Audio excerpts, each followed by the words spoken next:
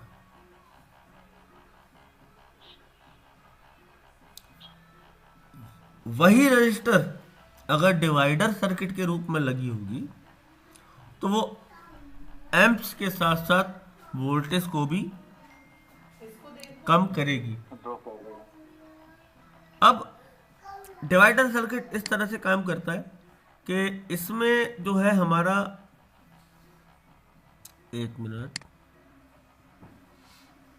थोड़ी सी से मोटा कर लिया यार,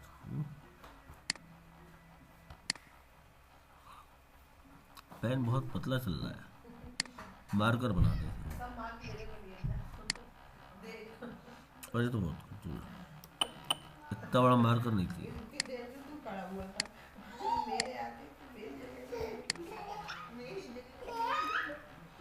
ये सही।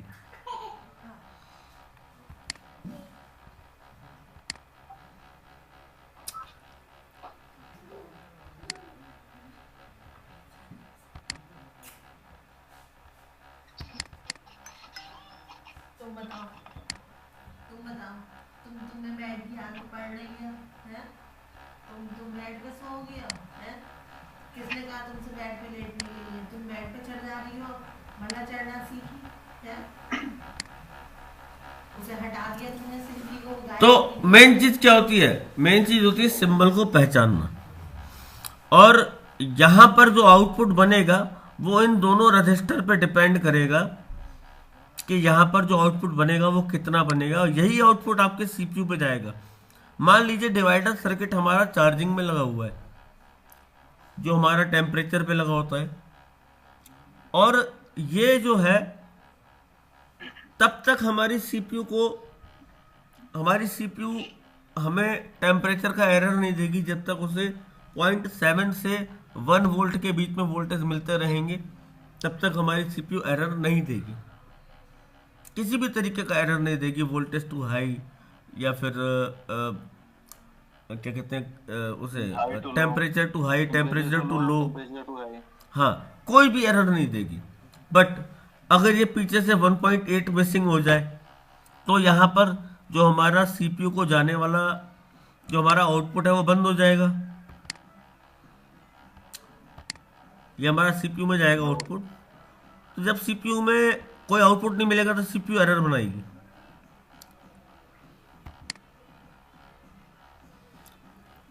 अब यहां पे डिपेंड करेगा जो कंपनी ने, मान लीजिए यहां पर 100 ओम्स की 100K की 2 रजिस्टर लगी हैं।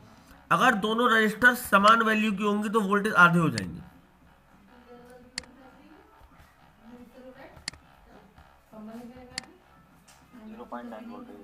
हाँ बिल्कुल, अगर रजिस्टर जो है वो एक ही वैल्यू की होगी तो वोल्टेज जो है वो आधा हो जाएगा, और रजिस्टर अलग अलग वैल्यू की होगी तो वोल्टेज पे इफेक्ट डालेगी। यहाँ पर जो वोल्टेज निकलेगा वो निकलेगा 0.9। अरे इतना लंबा क्यों भाग गया भाई?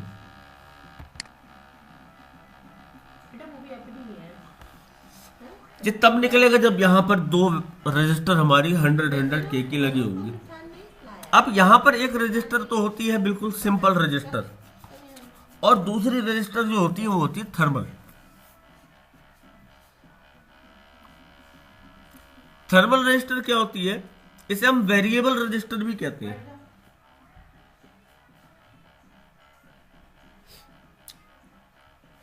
कल एक काम करना, आप लोग एक रजिस्टर निकालना, थर्मल रजिस्टर आपके मोबाइल में लगी होगी, मैं आपको एक मोबाइल के बोर्ड पे लोकेशन दे दूंगा। मेरे ख्याल से आप लोगों के पास J7 के बोर्ड तो सभी के पास होंगे।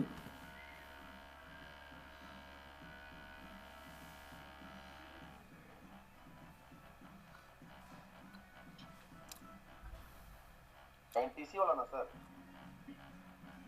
है एनटीसी रजिस्टर ना। हाँ,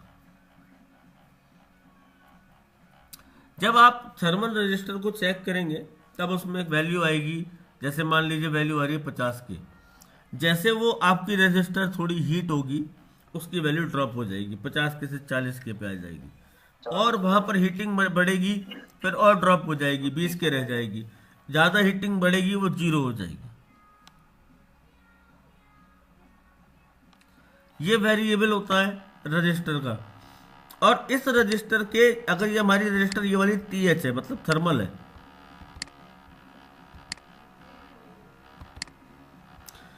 तो अगर इस रजिस्टर का जो वेरिएबल जो है, ये रजिस्टर अपनी वैल्यू अप एंड डाउन कर रही है यहां से, तो यहां पर इफेक्ट पड़ेगा। जो हमारा वोल्टेज है वो अप एंड डाउन होगा, मतलब जो हमारा वोल्टेज 0.9 पहुंच रहा था अब वो घट जाएगा, वो 0.2 0.1 रह जाएगा, हो सकता है 0 हो जाए। जब 0 हो जाएगा तो CPU पे जाएगा सिग्नल ग्राउंड का, और जब जहां से वोल्टेज जानी चाहिए थी वहां से CPU पे जब जाएगा ग्राउंड, तब CPU क्या देगा आपको, एरर।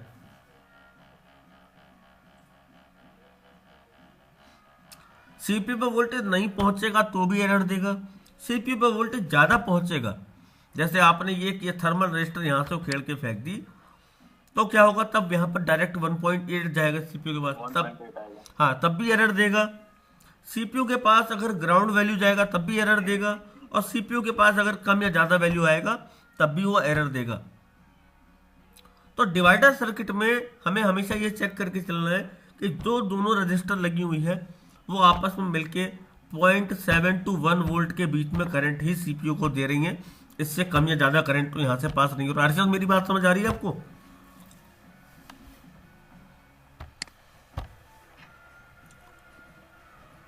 अर्षद,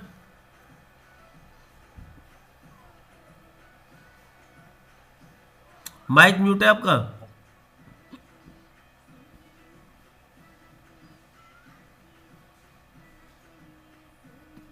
सर जी सुन नहीं रहे हैं। पता नहीं, चलिए कोई बात नहीं। इन्होंने कहा था डिवाइडर सर्किट के बारे में पूछने का, इसलिए इनसे पूछ रहा था मैं। तो 1.8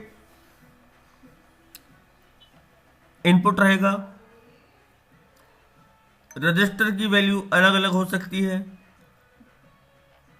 वो बनाने वाली कंपनी खुद तय करेगी, वहां के इंजीनियर तय करेंगे कि what will be the value of register. हमें केवल उसे रिपेयर करना है, तो हमें उतना ही देखना होता है।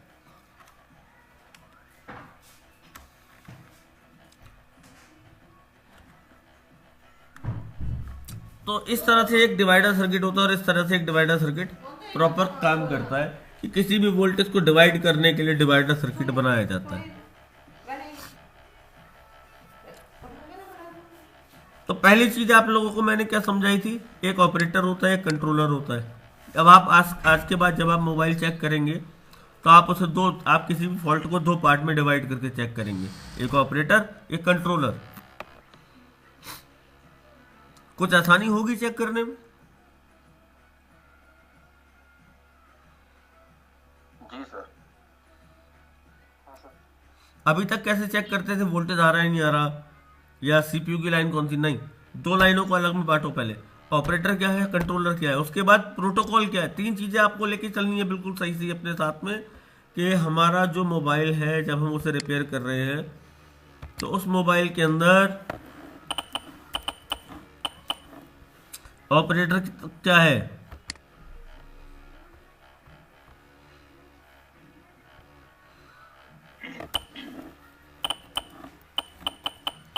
कंट्रोलर क्या है और उसके बाद उसका आउटपुट क्या है, क्या रिजल्ट आ रहा है। मतलब अगर हमने उसमें ऑपरेटर कंट्रोलर दोनों डाल दिया तो क्या वो आउटपुट में रिजल्ट दे रहा है या नहीं दे रहा, आउटपुट ना आने की वजह क्या है।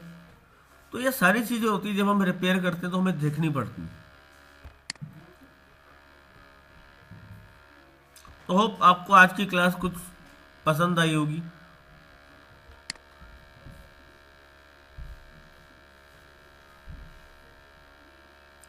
और नेक्स्ट क्लास कल अगर आ गया कोरियर तो कल होगी, नहीं तो फिर कल भी आपको हार्डवेयर की एक और क्लास दे देंगे। टॉपिक आप लोग डिसाइड कर लेना जो आपको टॉपिक पसंद हो, जिस टॉपिक में आप फंसते हो। या फिर कल हो सकता है कि मैं आपको कल डेड बूट का मतलब बूट सीक्वेंस समझा देता हूँ कल की क्लास में, अगर मेरा अडेप्टर नहीं आ पाया तो। ठीक है, जी सर। तो आज की क्लास आप लोगों को कैसी लगी? सर बढ़िया थी सर। सर जैसे कुछ फोन है, अगर हम उसको पावर सप्लाई पे बूटिंग के लिए प्रेस करते हैं तो उसमें अपना 40 to 50 तक जाता है। उसके बाद में जितनी देर तक पावर प्रेस करके रखते हैं उतनी देर तक रहता है, उसके बाद में छोड़ते हैं तो रिटर्न आता है। देखिए 40 to 50 तक जाने का सीधा सा मतलब है कि आपके सेट में जो सीपीयू है वो ऑपरेटर नहीं हो रहा है ना। सीपीयू वगैरह रिवॉल्व नहीं, रिवॉल्व करने से अभी मतलब नहीं है। यहाँ पे हमारा सीपीयू जो है वो ऑपरेटिंग नहीं ले रहा है। सीपीयू जब अपना ऑपरेटिंग लेगा तो वो 40 क्रॉस कर जाएगा, पहली चीज। तो हमें यहाँ पर पहले तो सारी बग चेक करनी पड़ेंगी, बन रही है सर प्रॉपर, कोई प्लग। उसके बाद इसके जो हमारे बूट सीक्वेंस के जो हमारे टेस्ट पॉइंट होते हैं वो सारे चेक करने पड़ेंगे। मतलब सीपीयू आपकी पावर को रिवर्स वोल्टेज दे रहा है ईएमएमसी ऑपरेट करने के लिए, नहीं दे रहा।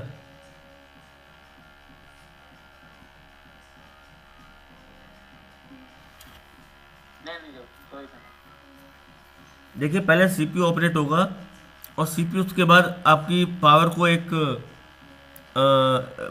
रिटर्न वोल्टेज देगा, एक रिटर्न कमांड देगा। अब आप बाकी पूरे सेट को ऑपरेट करो। तो आपका जो सीपीयू है वो अभी आपका रिटर्न कमांड नहीं दे रहा है। तो यहाँ पर maybe the fault of CPU and the power IC, इन दोनों में से एक चीज़ का फॉल्ट है। एक बार पावर और चेंज करके देख लीजिए, अगर फिर भी सेम रहता है तो आपको सीपीयू चेंज करना पड़ेगा। ठीक है सर।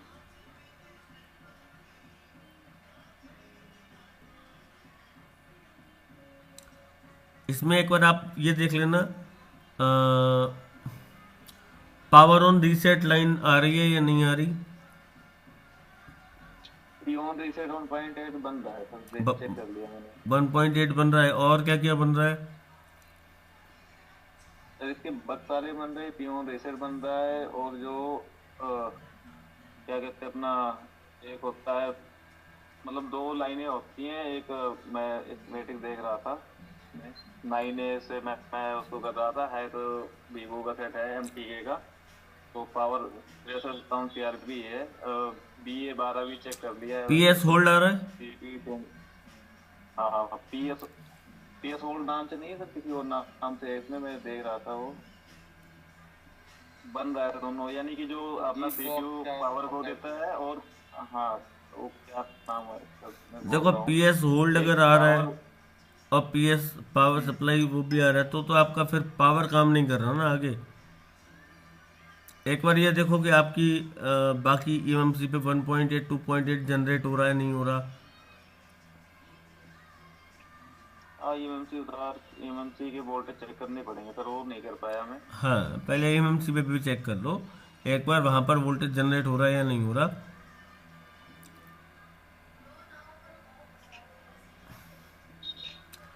चलिए कल की क्लास का मैं आपको डिसीजन दोपहर तक बता दूंगा। तो कल फिर आपको नहीं तो डेड बूट के बारे में थोड़ा सा समझा दूंगा। सवाल था सर। हाँ जी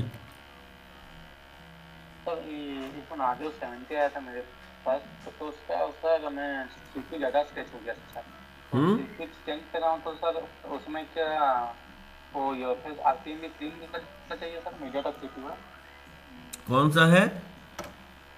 सर। वो क्या ना, सीपीयू स्क्रैच कर रहा था तो ज्यादा स्क्रैच हो गया तो सीपीयू खराब हो गया। अरे मॉडल कौन सा है सर? मॉडल नार्जो 70 है। अरे लगा तो ऐसी लगा तो कोई दिक्कत नहीं है,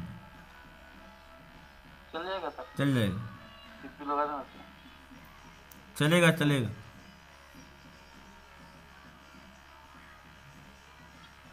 थैंक यू। चलिए ठीक है, गुड नाइट। आप लोगों से कल मुलाकात होती है। वीडियो चाहिए क्या आज की क्लास की?